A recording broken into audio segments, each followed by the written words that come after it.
दोस्तों, क्या आपको मालूम है, लक्ष्मण जी की ये बात भगवान राम भी नहीं जानते थे।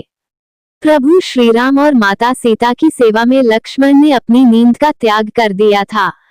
नींद की देवी निद्रा देवी से वरदान पाकर लक्ष्मण 14 वर्ष तक नहीं सोए थे।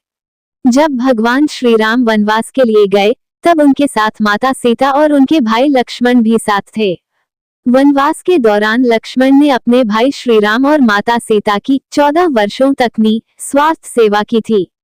रामायण के अनुसार जब प्रभु श्री राम और माता सीता अपनी झोपड़ी में आराम करते, तब लक्ष्मण झोपड़ी के बाहर पहरा देते।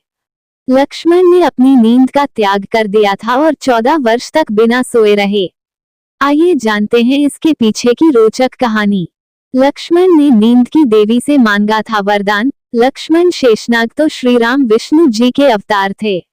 लक्ष्मण का अपने भाई राम के प्रति काफी स्नेह था। वे श्री राम की सेवा में हमेशा तत्पर रहते थे, इसलिए जब श्री राम और माता सीता वनवास के लिए जाने लगे, तब लक्ष्मण भी उनके साथ रवाना हो गए। वनवास के समय लक्ष्मण हमेशा अपने भाई श्री राम और माता सीता की सेवा में लगे रहते। इसके लिए लक्ष्मण ने नींद की देवी से वरदान मांगा कि पूरे वनवास के 14 वर्षों तक उन्हें नींद नहीं आए।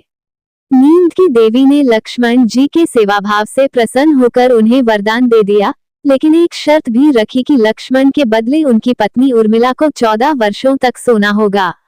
इसी कारण लक्ष्मण के बदले उनकी पत्नी उर्मिला 14 वर्षों तक राजभवन में सोती रहीं।